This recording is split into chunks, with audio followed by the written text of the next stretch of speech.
សុខក្នុងព្រះធម៌មនុស្សល្អសំខាន់សម្រាប់ខ្លួនឯងជាងអ្វីទាំងអស់ក្នុងលោកសម្បីមានភ្នំមាសឬព្រះជាម្ចាស់គង់នៅក៏មិនអាចជំនួសបានដែរដូច្នេះត្រូវចេះថែរក្សាខ្លួនឲ្យបានល្អជាងការថែរក្សាអ្វីទៀតទាំងអស់បើបានថែរក្សាខ្លួនល្អហើយក៏ឈ្មោះថាបានថែរក្សានៅអ្នកដទៃផងដែរសូមអនុមោទនាសាធុសាធុដោយសេចក្តីជ្រះថ្លា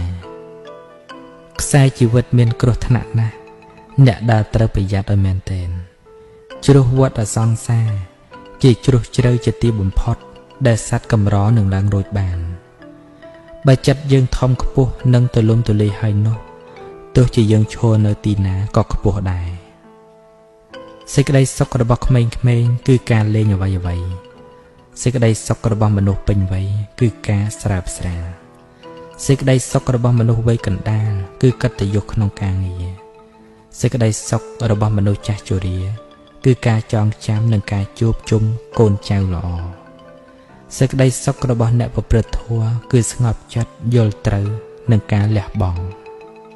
មិនមែនបានល្អបានសុខនៅត្រង់មានរបស់ល្អថ្លៃនោះទេប៉ុន្តែនៅត្រង់យើងប្រើប្រាស់របស់ដែលយើងមាន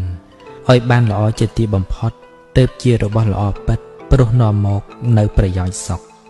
ខ្ញុំសូមឲ្យបានសុខរហូតគឺប្រព្រឹត្តទៅមិនបានឡើយដូច្នេះទើបត្រូវប្រព្រឹត្តធម៌ដល់ពេលមានរឿងឲ្យកើតទុកមកដល់យើងមានស្មារតីមិនវង្វេងនិងមានចិត្តស្ងប់បន់ស្រន់កុំឲ្យឈឺគឺមិនសម្រេចឡើយមានតែការអប់រំចិត្តក្នុងផ្លូវព្រះធម៌ប៉ុណ្ណោះដល់ពេលមានជំងឺ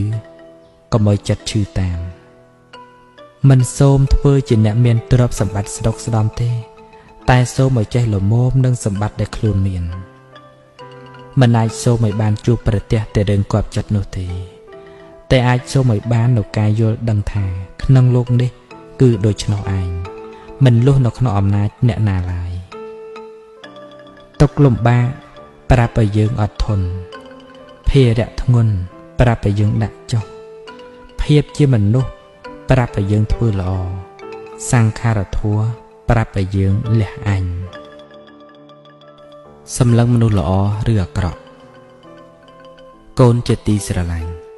ការដែលកូនលើដំកាងឬព្រមទទួលនរណាថាជាមនុស្សល្អនោះកូនត្រូវសម្លឹងមើលឲ្យបានសពគ្រប់និងឲ្យជាក់ច្បាស់ជាមុនសិនកូនត្រូវសម្លឹងមើលឲ្យបានយូរខែយូរឆ្នាំកុំគិតតែចំពោះមុខកូនប៉ុណ្ណោះគេអាចល្អចំពោះកូនគឺគេជួយកូនគេនិយាយល្អរកកូនជាដើមម្ល៉េះហើយកូនមិនបានមើលឲ្យសពគ្រប់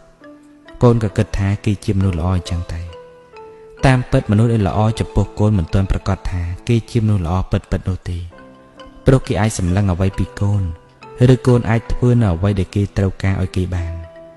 ឬយ៉ាងហោចព្រោះកូនមិនបានទៅជំទាស់នៅផលប្រយោជន៍អ្វីរបស់គេទៅគេធ្វើល្អនឹងកូនតែ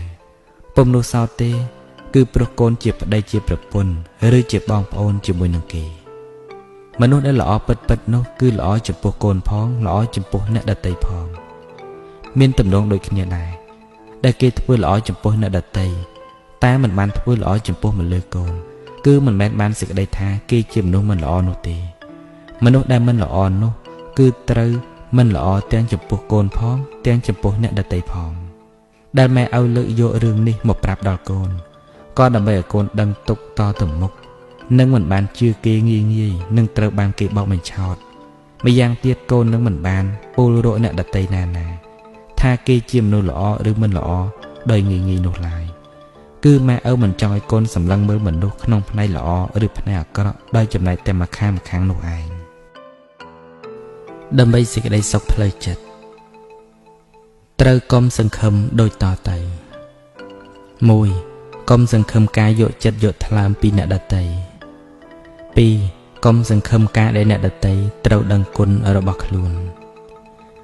3. កុំសង្ឃឹមពាក្យសរសើរនិងការលើកដំកើងជាដើម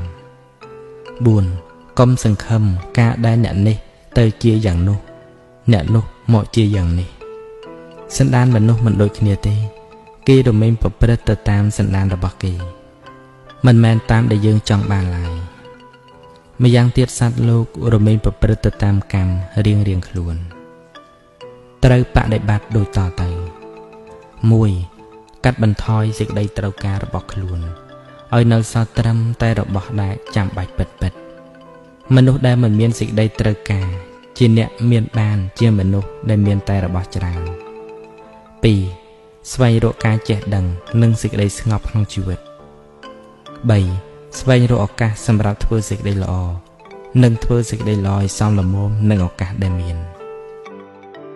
ព្រោះបានស្វែងរកឃើញតម្លៃជីវិតជាមួយនឹងព្រះរតនត្រ័យសេចក្តីទុក្ខព្រួយនិងការខ្វាយខ្វល់ចំពោះសម្បត្តិក្នុងលោកក៏ស្ងប់រងាប់ទៅដូចជាការស្ងប់រងាប់ទៅនៃរូបដូច្នោះឯងរឿងគ្រប់យ៉ាងដែលពិភពលោកចាប់អារម្មណ៍ភ្ញាក់ផ្អើលឬត្រេកអរឬក៏ភ័យខ្លាច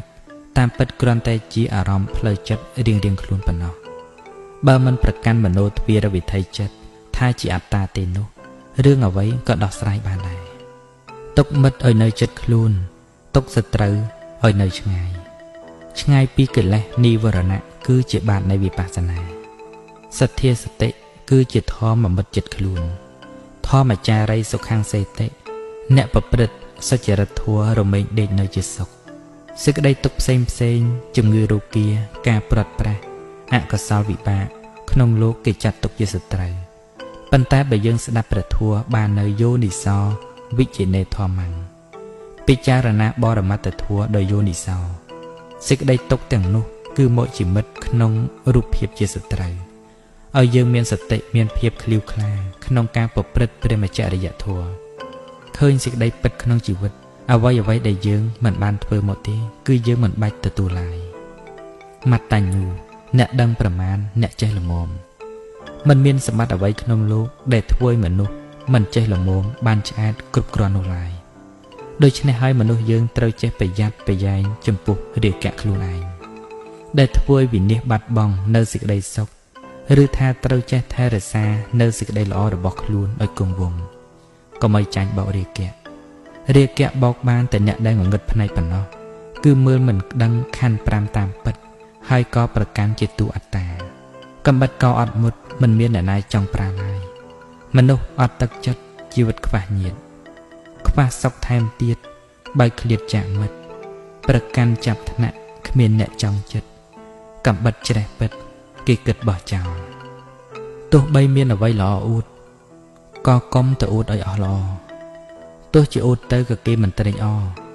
ត្រឡប់ប្រែជាបាននិន្ទាមកវិញក្នុងជីវិតយើងចង់ពោលថាសប្បាយឬលំបាកប៉ុន្តែតាមផ្លូវចិត្តជាប្រក្តីនោះមានតែពីរយ៉ាងគឺការពេញចិត្តមួយនិងការមិនពេញចិត្តមួយបើយើងទម្លាប់ពេញចិត្តធ្វើការឲ្យជាប្រយោជន៍ទោះជាលំបាកកាយក៏មិនលំបាកចិត្តដែរនេះឯងជីវិតដែលមានសេចក្តីសុខការស្ដាប់ព្រះធម៌ជាអាហារនៃសទ្ធា